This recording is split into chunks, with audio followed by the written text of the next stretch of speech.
안녕하세요. 저는 인천에 살고 있는 30대의 평범한 여성이랍니다. 세상에 별 사람들이 다 있듯 별의별 사연들을 품고 살잖아요. 그런데 저는 제가 이 일을 겪기 전까지는 그렇게 크게 힘든 일이 없었습니다. 너무 충격적인 일이라 30년 동안 조용했던 삶에 폭탄이 한 번에 떨어진 건가라는 생각이 살며시 들기도 했는데요. 그런 제 사연 다들 한 번만 들어주시길 바랍니다. 전 원래 어려서부터 결혼을 일찍 하고 싶어 했어요. 오죽하면 고등학생 때도 결혼 노래를 불러서 저희 아빠께서는 그렇게 빨리 집을 떠나고 싶냐며 서운해 하셨고, 친구들은 제가 1등으로 결혼할 거라 생각했죠. 저 역시 제가 1등으로 결혼할 줄 알았습니다. 그러나 현실은 제 꿈을 이루기에는 너무 버거운 존재였어요.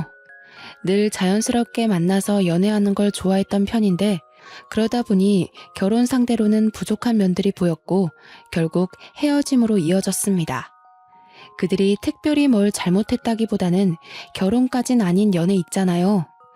제가 이렇게 헤매고 있을 때 주변 친구들은 오히려 저보다 빨리 시집을 가기 시작했고, 애를 낳고 사는 모습을 보니 마냥 부러웠습니다. 그렇게 초조해야 할 나이는 아니라는 걸 알지만 그냥 결혼을 하고 싶었거든요. 결국 저는 자연스러운 만남을 포기하고 결혼을 위해 상대방의 조건을 모두 파악한 후 만나는 자리를 선택했고, 그렇게 여러 남자와의 만남 끝에 제 짝을 찾았습니다. 지금의 제 남편은 조건도 만족이었는데, 심지어 첫날 얼굴을 확인했더니 너무 잘생겨서 완전히 빠져버렸습니다. 결혼 생활은 결국 서로 얼굴 보고 사는 거잖아요. 남편의 외적인 모습까지 제 맘에 쏙 들어버렸습니다. 역시 인연은 따로 있다고 하던데 내 인연이 여기 있었구나 싶었어요. 남편도 저도 서로 결혼을 전제로 만나는 거라 연애 초기부터 자연스럽게 결혼에 대한 얘기를 주고받으면서 계획을 세웠습니다. 그리고 전 이 연애가 마음에 무척 들었어요. 뭔가 시간 낭비하는 것 같지도 않고 조건도 알맞지만 무엇보다 진심으로 서로 사랑해서 하는 결혼이니 더욱 좋았죠. 저만큼이나 결혼을 서두르고 싶어 했던 남편은 만난 지 1년도 안 된 상태에서 제게 프로포즈를 했습니다. 예상치도 못하게 받은 프로포즈는 잊을 수 없는 감동으로 남았고, 저희는 바로 결혼을 준비했어요. 친정 부모님은 남편을 두 팔 벌려 환영하시는 분위기로 친아들처럼 반겨주셨고, 남편도 저희 부모님께 살갑게 정말 잘했습니다. 그리고 시댁에 인사를 하러 갔을 때도 똑같은 분위기였어요. 저희 집도 꽤 밝고 유쾌한 분위기인데 시댁도 화목함이 인상적이었습니다. 특히나 시부가 굉장한 사업가셔서 경제적 여유가 있으신 편인데도 오히려 검소하신 게 정말 좋았어요. 남편에게는 위에 누나와 아래 여동생이 있었고, 시댁에 인사를 하러 갔을 때 모두 함께 뵙습니다. 오느라 고생했네. 어서 와요. 네, 안녕하세요. 저는 성미연이에요, 아버님, 어머님. 그래요. 오느라 힘들었을 텐데 어서 들어와요.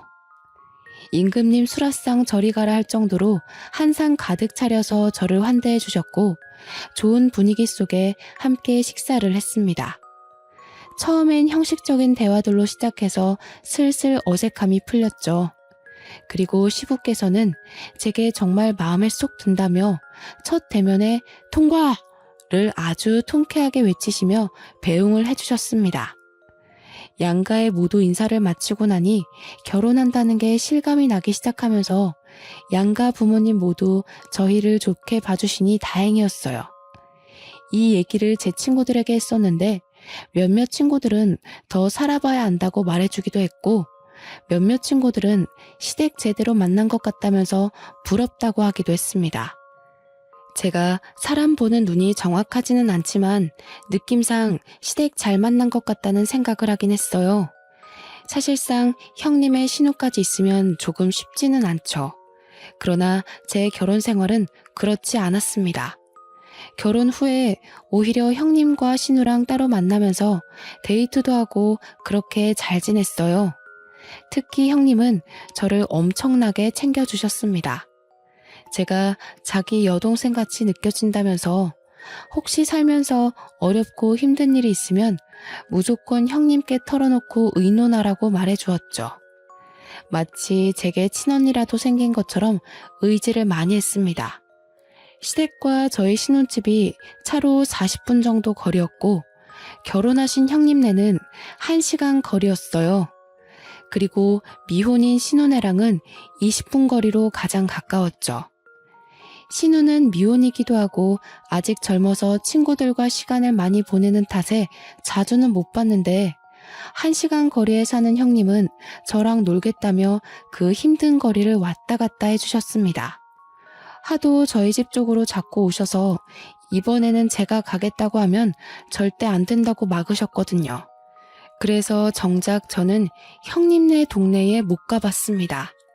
한 번은 제가 형님에게 물어봤어요. 형님, 근데 왕복 2시간이 넘는데 매번 이렇게 오시는 거 안 힘드세요? 다음에는 진짜 제가 갈게요.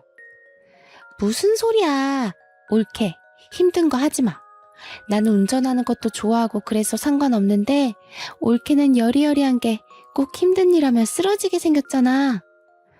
에이, 무슨 소리예요, 형님. 저 그렇게 연약한 사람 아니에요. 정말 다음에는 한번 초대해 주세요. 형님만 매번 저 위해서 고생하셔서 마음이 불편해요. 난 동생이 밑으로 둘이나 있잖아. 그래서 그런가 이렇게 하는 게 더 편해. 올케가 우리 동네로 오고 그러면 오히려 불편해서 제대로 놀지도 못할 것 같아.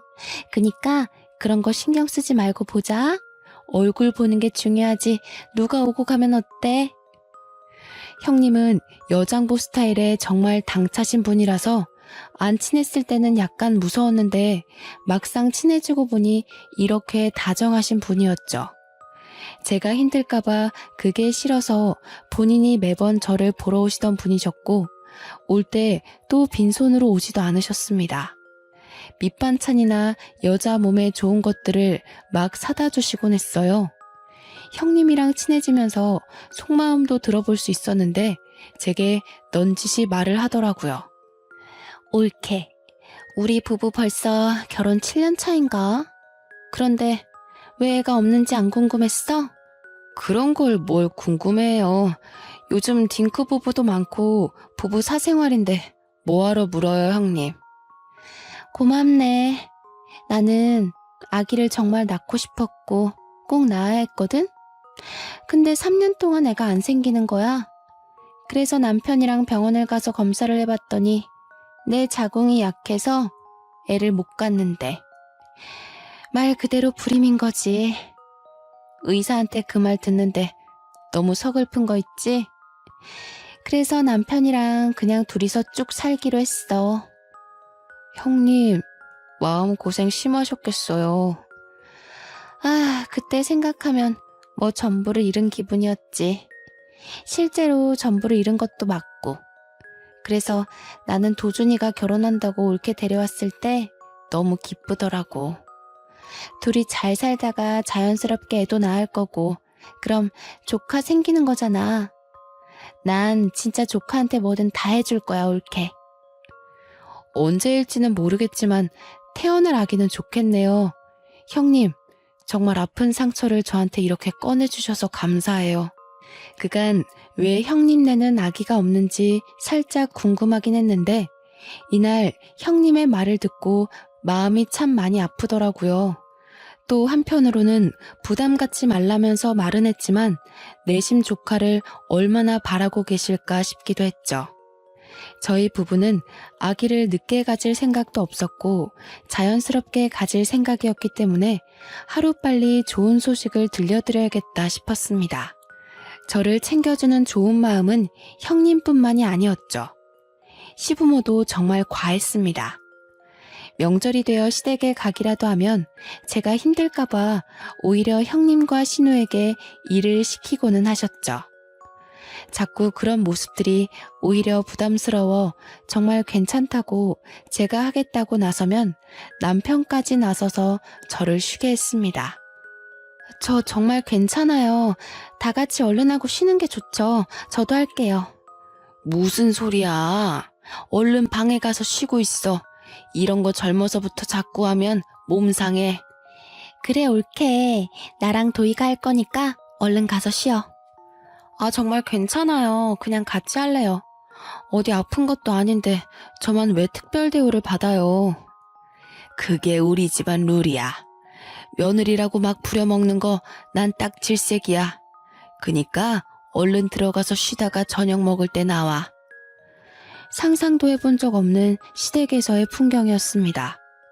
제 지인들만 해도 명절날이로 명절만 지내고 오면 끙끙 앓고는 했는데 전 오히려 너무 심심했죠. 과할 정도로 저를 아껴주고 챙겨주는 시댁 식구들 덕분에 좋기도 하지만 한편으로는 부담스럽기도 했습니다. 저를 과하게 챙겨주셨던 분들이지만 약간 이상한 부분은 있었어요.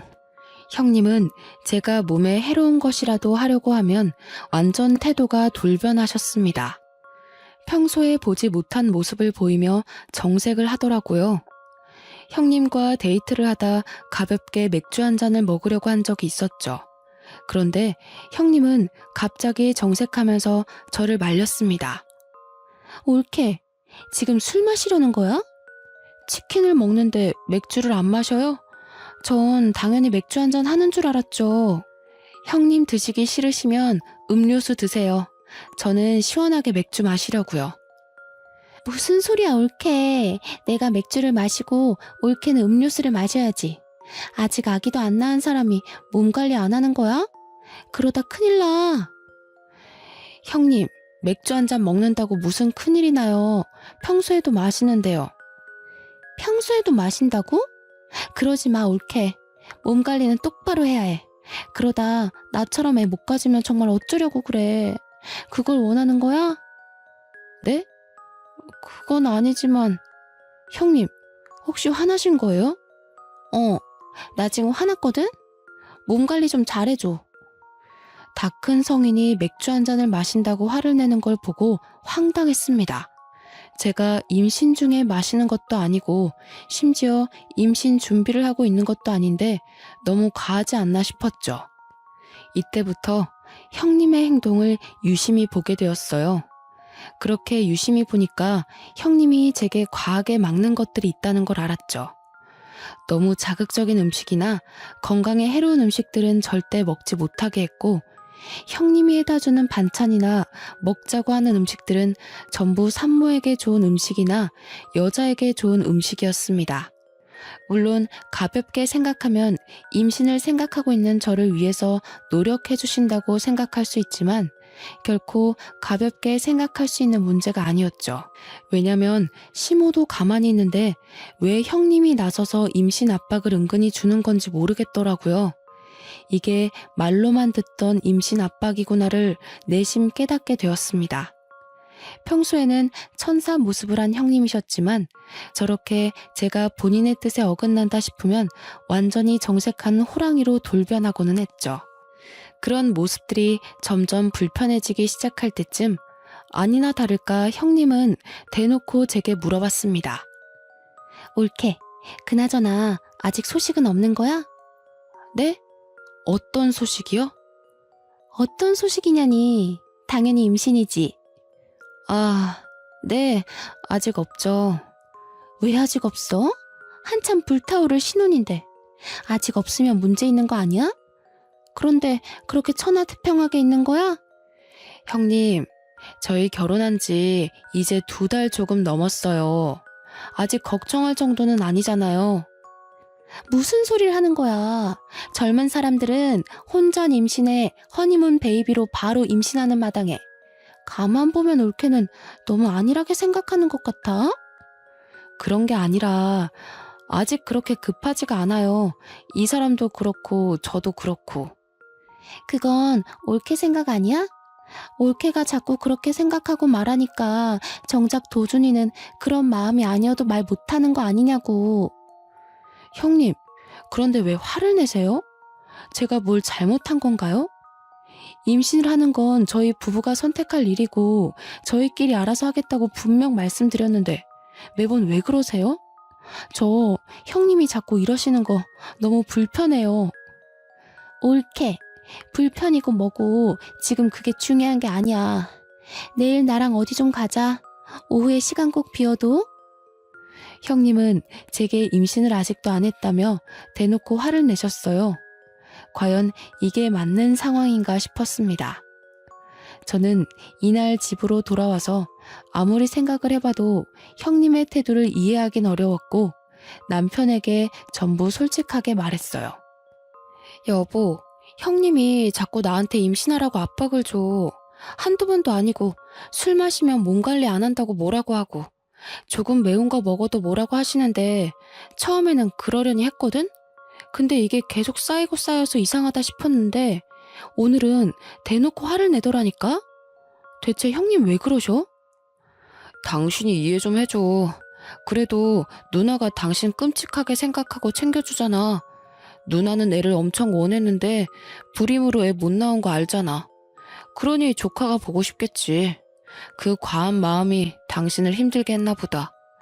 혹시라도 너무 과하면 말해줘. 내가 자제시킬 테니까. 나도 그렇게 생각하고 이해하려고 한 건데 도가 지나치잖아. 내가 임신을 언제 하든 솔직히 형님이 신경 쓰실 부분은 아니잖아. 어머님 아버님도 가만히 계시는데 형님이 왜 그러셔? 그렇지 맞지. 누나가 조금 과했네. 당신이 이해 좀 해줘. 남편에게 말했지만 돌아오는 대답은 이해를 해달라 뿐이었습니다. 솔직히 저도 형님이 불임이라는 말을 듣고 조카를 원해서 그렇겠다고 생각을 하면서 이해하려고 노력을 많이 했었죠. 하지만 저렇게 대놓고 화까지 내는 걸 누가 쉽게 이해하겠어요. 기분이 너무 나빴지만 꾹 누르고 다음 날이 되었습니다. 형님은 이날 제게 어딘가를 가자고 했지만 솔직히 가기 싫었어요. 가기 싫어서 빈둥빈둥 하고 있는데 아주 칼같이 저를 데리러 왔고 어디 가는지도 모르고 우선 차에 탔습니다. 제가 차에 타서도 내내 어디 가는 거냐고 물었는데 대답을 안 해주는 거예요. 자꾸 말을 돌리고 회피하는 게 느껴져서 뭔가 이상하다고 싶었습니다. 그렇게 한 상가 건물 지하 주차장을 들어가는데 그 건물은 병원 건물이었죠.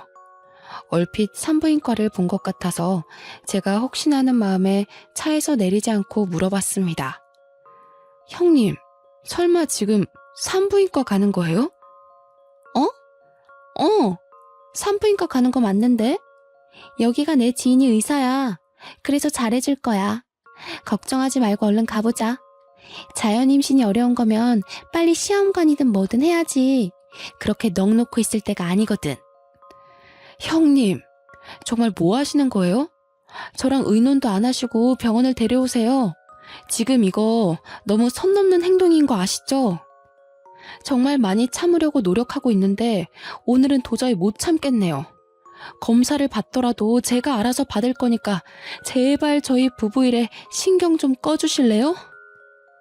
가긴 어디를 가. 여기까지 왔으면 검사라도 하고 가라니까. 검사하는 게 뭐 어려운 것도 아닌데 대체 왜 그래 어린애처럼. 제가 지금 검사하는 게 어려워서 이래요? 형님 행동하시는 게 기분 나쁘니까 그렇죠. 저는 형님이 잘 챙겨주셔서 진심으로 좋고 감사했는데 아무래도 적당히 선을 두고 보는 게 좋겠네요. 당분간은 따로 찾아오지 말아주세요. 전 그렇게 차에서 내렸고 저를 부르는 형님을 무시한 채 가버렸습니다. 집으로 오는 길 내내 아무리 생각해도 너무 화가 나는 거예요. 막말로 형님이 뭔데 저렇게까지 설치는지 모르겠고 불편하다 못해 오만정이 다 떨어졌습니다. 남편이 퇴근해서 돌아올 때까지 전 기다렸다가 남편에게도 말했어요. 나 오늘 형님 손에 이끌려서 강제로 산부인과 가서 검사받을 뻔했어. 나한테 한마디 상의도 없이 병원까지 갔다고. 내가 대체 어디까지 이해를 해줘야 하는데? 말 좀 해봐. 아, 정말이야? 누나가 너무 심했네. 내가 누나한테 그러지 말라고 말할게. 그러지 말라고 말하는 게 아니라 대체 왜 그러냐고 좀 물어봐. 나도 궁금해 죽겠으니까. 어머님, 아버님도 나한테 임신 강요를 안 하시는데 왜 형님이 저렇게 계속 스트레스를 주는 건데? 그리고 어디 한번 물어보자. 당신도 사실 아기를 빨리 원하는데 나 때문에 말 못하고 있다는 게 맞아? 어? 아니 뭐 꼭 그런 거는 아니고 그냥 빨리 생기면 좋기는 하지. 나한테는 그런 말 한 적도 없잖아. 그런 생각이 있으면 당사자인 나한테 말을 해야지. 왜 형님한테 말해서 전해 듣게 만들어? 결국 당신도 문제야. 이날 남편에게 엄청나게 퍼부었습니다. 형님을 대신해 남편에게 화풀이를 한 거죠. 남편은 한참을 제 말을 들어주다가 사실은 아이를 원한다면서 빨리 낳고 싶다고 말을 했어요. 이런 말을 아내인 제게 했으면 정말 좋았겠죠. 왜 저한테 안 하고 형님에게 했는지 모르겠더라고요. 전날 남편이 형님에게 연락해서 앞으로 제게 임신에 대한 압박을 주지 말라고 말하는 걸 얼핏 들었지만 모른 척 했습니다. 이후 형님은 정말 미안하다고 연락이 몇 통 왔었어요.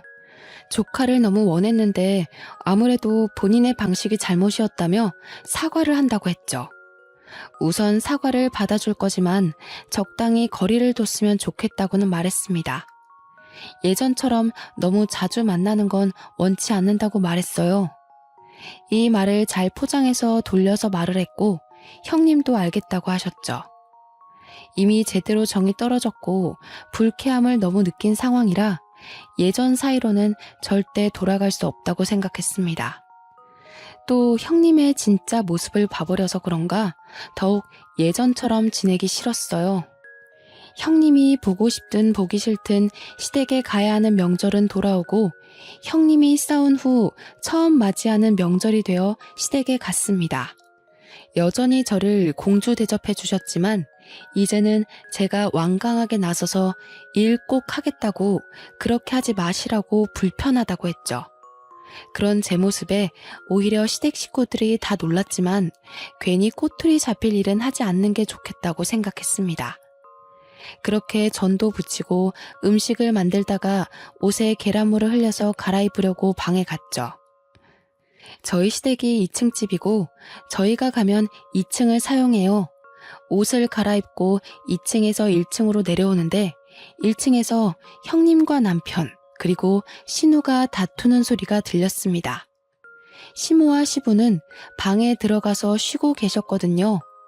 저는 뭔가 직감적으로 이건 꼭 내가 들어야 한다고 생각을 해서 엿듣기 시작했죠. 그럼 이게 다 나 때문이라는 거야? 애초에 이건 도준이 네 탓이지. 결혼한 지가 언젠데 아직도 애 한 명을 못 만들어. 너 바보냐? 어디 부족해? 그만들 좀 해.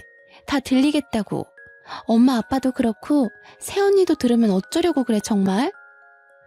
어련히 알아서 할 건데 누나가 설쳐서 이 꼴 난 거를 왜 인정을 안 해? 웃기지 마. 그게 뭐가 그렇게 어렵다고 너는 여태 몇 년 동안 그거 하나를 못하냐고. 언제까지 내가 이러고 있어야 하는데 나는 뭐 좋아서 이러고 있냐고. 아 그럼 빠지던가. 원래 아들인 나한테만 주는 건데 불쌍해서 끼워줬더니 말이 많아.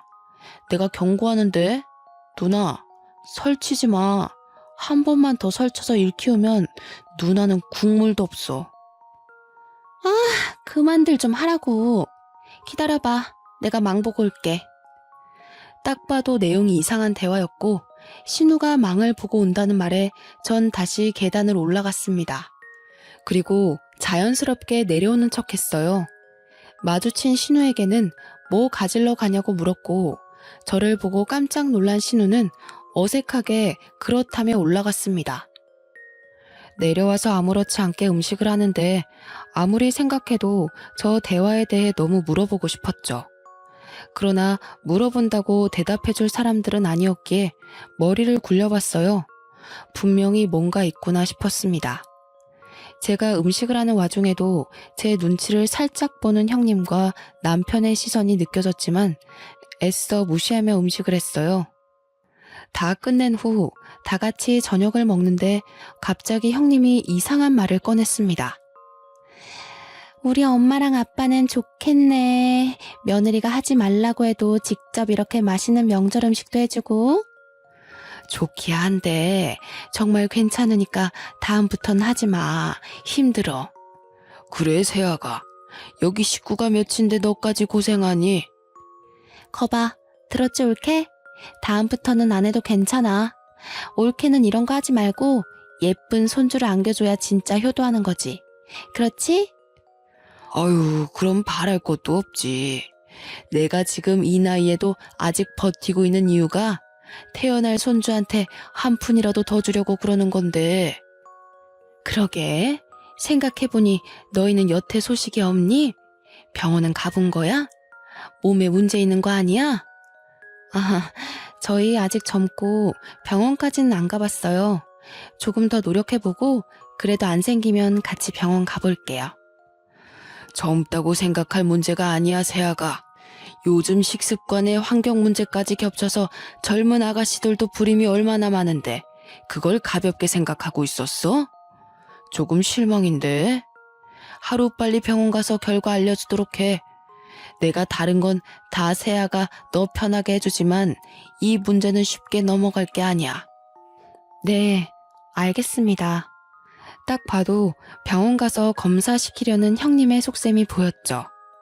대화 내용도 그렇고 저렇게까지 해서 저를 병원에 데려가는 모습도 그렇고 아무래도 뭔가 있다는 생각을 떨쳐낼 수가 없었습니다. 저는 명절이 끝나면 신우를 찾아가기로 생각했어요. 신우는 형님과는 다르게 소극적이고 성격도 굉장히 착했습니다. 그래서 분명 계속 파고들면서 물어보면 대답을 할 수밖에 없을 거라 생각했어요. 남편에게도 티내지 않고 신우에게 오랜만에 데이트하자며 연락했습니다. 혹여나 이걸 형님이나 남편에게 말할까봐 신우네 집 근처에 볼 일이 있어서 왔다면서 아주 자연스레 밑밥을 깔았어요. 그리고 신우는 의심 없이 반갑게 저를 만나러 나왔죠. 신우와 저녁을 맛있게 먹고 조용한 카페를 찾아가서 대화를 나눴습니다. 솔직하게 뭐냐고 물어볼까 아니면 은근슬쩍 알고 있는 척 물어볼까 엄청 고민했어요. 신우 성격상 제가 뭘 알고 있어야 스스로 실토할 것 같아서 아는 척 연기를 시작했습니다. 아가씨, 나는 우리 식구들 다 진심으로 아주 좋았는데 어머님 아버님 빼고는 나한테 다들 진심이 아니었더라? 아가씨도 그렇고 그래서 너무 속상하던데? 네? 언니 그게 무슨 말이에요 갑자기? 뭐든 꼬리가 길면 다 걸리는 법이거든. 셋이서 작정하고 나 하나 바보 만들면 끝까지 내가 모를 거라고 생각한 거야? 그나마 내가 오늘 아가씨를 만나러 온 이유는 앞길이 아직 창창하고 젊으니까 기회를 주려고 온 거야. 나한테 모든 걸 자백하면 선처해줄 의향이 있어. 그렇지만 조금이라도 다르게 말하면 오빠랑 형님처럼 똑같이 처벌받게 할 거야. 네? 그게 처벌할 수 있다고요? 아닌데. 그럴 리가 없는데. 나 시간 없어. 선택해서 얼른 말해. 새언니, 정말 미안해요. 저도 언니 볼 때마다 너무 죄책감 느꼈는데 이미 약속은 해서 어쩔 수 없었어요. 지금이라도 뭐든 다 할 테니까 제발 처벌은 하지 말아주세요. 저 아직 시집도 못 갔는데 제발요. 울며 불며 신우이가 말한 내용은 충격 그 자체였습니다. 시부모에게는 재산이 꽤 있는데 남자 손주를 낳는 자식에게 막대한 재산을 물려주겠다고 자식에게 약속을 했답니다. 거기다 유일하게 아들인 우리 남편이 남자 손주를 낳으면 시부가 회사까지 물려주겠다고 했다더군요. 그런데 시부 연세가 꽤 있으셔서 하루빨리 회사를 누군가 물려받아야 했고 정 자식들에게 소식이 없으면 전문 경영인에게 넘기겠다고 했다네요. 그 얘기를 들은 형님과 남편은 작당 모의를 한 거죠. 형님은 이미 불임으로 아이를 낳을 수 없으니 남편이 아들을 낳으면 3분의 1로 셋이서 재산 분할하자는 각서를 썼다고 합니다. 이 사실은 시부모는 당연히 모르고 이 남매들끼리 저지른 일이죠.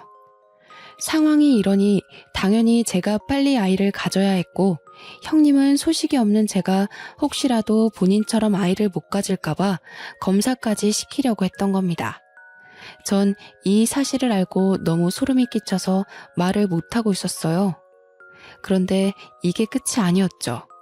신우는 정말 제가 본인을 처벌할까봐 무서웠는지 알고 있는 사실을 다 말해주는 눈치였습니다. 꺼이꺼이 울면서 말을 하더라고요. 새언니, 정말 미안해요. 저도 정말 멈추고 싶었던 게 오빠랑 언니는 돈에 미쳤어요. 오빠 전 여자친구랑 원래 결혼하기로 했었거든요. 아이가 생겨서요. 그런데 아이 성별이 딸인 걸 알고 오빠가 그 여자를 버렸어요. 그래서 아이랑 그 여자랑 정말 힘들게 살 거예요. 지금도.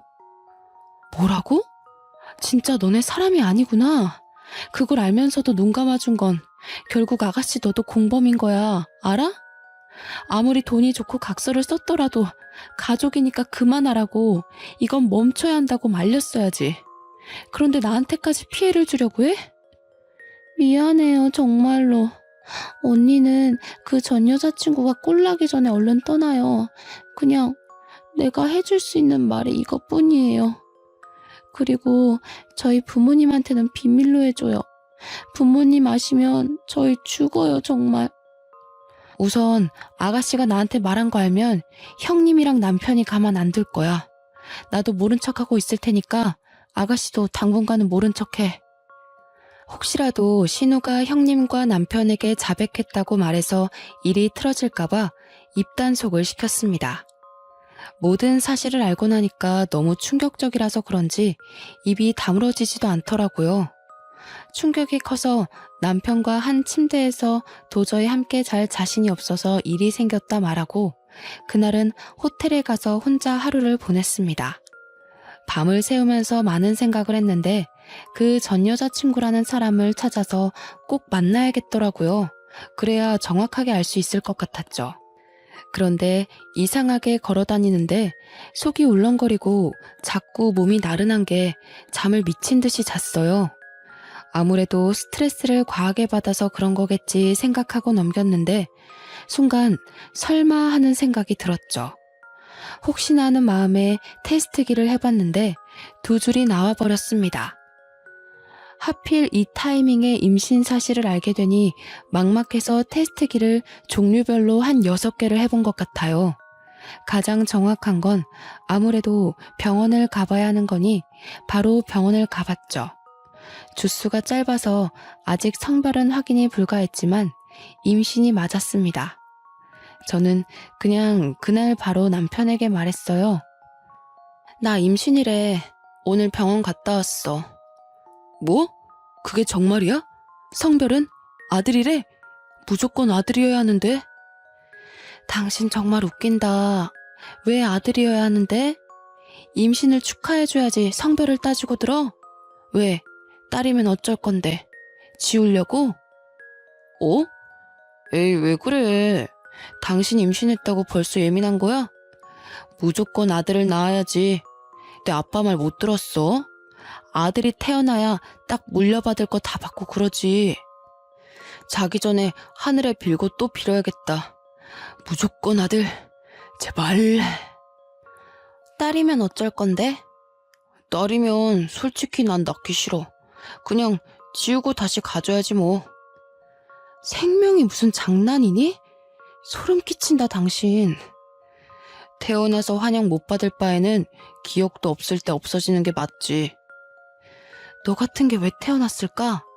너희 남매 재산 분할 때문에 아들 낳아줄 여자가 필요하다며? 다 필요 없고 소름 끼치니까 당분간 떨어져서 지내자. 생각할 시간이 필요해. 뭐? 그거야 맞는 말이긴 하지만 그렇다고 해서 당신한테 피해를 준 건 아니잖아. 아, 우선 아직 성별도 모르니까 그래, 떨어져 지내면서 편하게 있어. 내가 안 보일 테니까. 그치만 꼭 몸 조심해야 돼. 사람이라면 감히 내뱉을 수 없는 말을 아무렇지 않게 하는 남편을 보고 전 충격을 받았습니다. 별거를 하자고 말했지만 남편은 별거고 뭐고 귀에 들리지도 않았고 기뻐서 날뛰더라고요. 아직 성별을 모르니 성별이 판별될 때까지는 나가 있어 주겠다는 말을 하는데 저게 사람인가 싶었습니다. 전 이미 모든 마음의 결정은 했고 이혼 준비를 바로 시작했어요. 이어 미혼모로 사는 남편의 전 여자친구를 찾기 위해 흥신소의 도움을 받았습니다. 흥신소의 도움을 받았더니 생각보다 빨리 찾게 되었고 제 생각보다 그 여자는 너무 힘겹게 살고 있었습니다. 같은 여자로서 너무 안타까웠습니다. 제가 먼저 연락드리니 저보다 남편에게 복수하려고 이를 갈고 있더군요. 안녕하세요. 저 전화드린 성미연이에요. 네네. 집이 허름하죠. 우선 앉으시고 정말 찾아와줘서 고마워요. 그 자식 그쪽한테도 그렇게 했어요? 저랑 우리 딸 버리듯 그렇게 한 거예요? 그러려고 하고 있는 것 같아요. 저는 아직 초기라 성별을 모르거든요. 근데 아들이 아니면 지울 거라네요. 그 자식 사람 아니에요. 지가 결혼하자고 매달리고 또 매달리고 원치도 않는 임신까지 시켜놓고서 딸인 거 알자마자 처참하게 버리더라고요. 저는 그때 너무 어렸고 심지어 그 자식 때문에 부모님이랑도 연을 끊어서 갈 곳도 없었는데 정말 딸아이랑 둘이 얼마나 힘들게 살았는지 몰라요. 당장이라도 멱살 잡고 싶지만 먹고 사는 게 힘들어서 복수는 꿈도 못 꾸고 살았어요. 제가 도와드릴게요. 우리 그 복수 같이 해요. 저도 그 자식 가만 안 둘 거거든요. 그 여자의 말을 들어보니 마지막 순간까지도 남편한테 매달렸다고 합니다. 그렇지만 남편은 다른 여자가 생겼다면서 넌 이제 필요 없다고 아주 매몰차게 거부를 했다고 해요. 결국 딸을 가진 여자니까 버린 거고 재산에 눈이 멀어버린 괴물 같은 놈인 거죠. 저는 전 여자친구와 함께 복수를 시원하게 하고 끝내기로 마음먹었습니다. 다만 안정기가 될 때까지 기다렸어요. 그 기간 동안 따로 나가 살 집을 구했고 그곳으로 제 짐을 옮겨서 이사하고 있었습니다. 별거 중이라 집에 오지 않던 남편은 이 사실을 전혀 몰랐죠. 이혼을 준비하고 있다는 사실도 모르고 천하태평하게 지내는 남편이 웃겼습니다. 그리고 안정기에 접어들면서 성별이 아들이라는 것을 알게 되었어요. 저는 남편에게 성별이 아들이라고 메시지를 보내자마자 미친 듯이 전화가 왔죠. 여보, 세상에 아들이 맞아? 사실이야? 고생했어. 역시 우리 여보는 해낼 줄 알았어. 내가 정말 사랑하는 거 알지? 뭐 갖고 싶어? 내가 다 사줄게. 그러나 전 간결하게 딱 한마디만 하고 끊었습니다. 웃기시네. 나 너랑 이혼할 거야. 입 다물고 너희 부모님 집 앞으로 와. 아마 빨리 오는 게 좋을 거다. 남편이 버린 전 여친과 함께 시댁으로 쳐들어갔습니다. 시댁에 도착했을 때는 이미 형님과 신우 그리고 시부모가 있었고 전 여자친구를 보자마자 형님과 신우는 사색이 되었죠. 영문을 모르는 시부모에게는 제가 친절하게 설명을 해드렸습니다. 어머님, 아버님, 당신 자식들이 얼마나 괴물인 줄 아세요? 재산 그거 물려받겠다고 자기들끼리 각서까지 썼다네요. 제 남편이 아들 낳으면 3분의 1에서 나눠 갖기로요. 그리고 여기 있는 이 여자분은 저랑 만나기 전에 이미 남편의 딸을 낳으신 분이에요. 그런데 남편이 아들이 아니라 딸을 낳았다면서 이 여자분을 버렸다네요? 뭐라고? 그게 사실이니? 네, 제가 산 증인이죠. 제 딸아이가 벌써 5살이에요. 그 세월을 얼마나 피눈물 흘리면서 살았는 줄 아세요?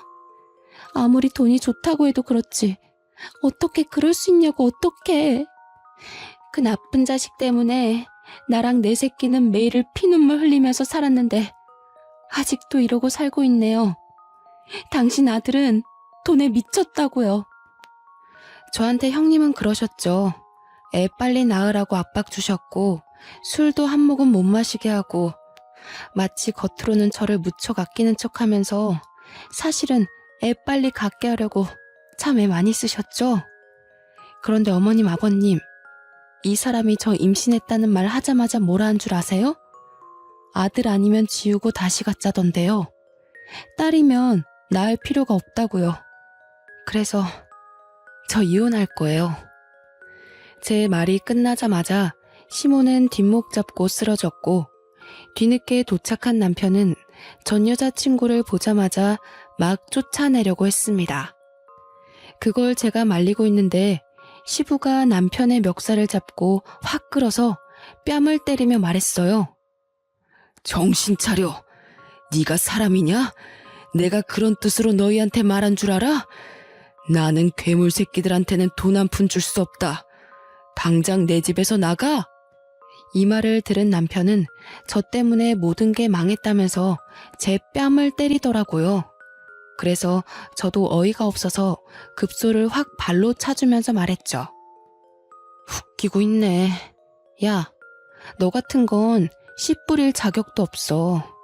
넌 죽을 때까지 절대 뿌리고 다니지 마. 여자들이 너무 아까우니까. 그러고 시댁을 나섰습니다. 몇 달 동안 남편과 이미 별거 중이었고 시댁 소식은 들을 길이 없었는데 그나마 신우가 먼저 연락해서 술술 말해주더군요. 전 남편은 집에서도 쫓겨나고 시아버님은 충격에 전문 경영인을 구하기로 했다네요. 너무 통쾌하더라고요. 웃긴 건 시부의 모든 경제적 지원이 끊겨버린 남편은 제게 다시 시작하자며 매달리기 시작했습니다. 제 뱃속에 아들이 있으니 다시 시부모님을 설득해서 자기가 회사만 물려받으면 모든 게 끝난다고요. 그 말을 듣는데 참 어이가 없었죠. 저는 완벽하게 무시하고 아예 연락을 차단해버렸습니다. 1년 전 잘생긴 아들을 출산하고 지금은 친정 부모님의 도움을 받으며 잘 키우고 있어요. 아이가 태어나자마자 시부모님이 조심스럽게 저한테 연락을 하셨어요. 본인 아들은 버렸지만 귀여운 손주 얼굴은 꼭 보고 싶다고 하면서요.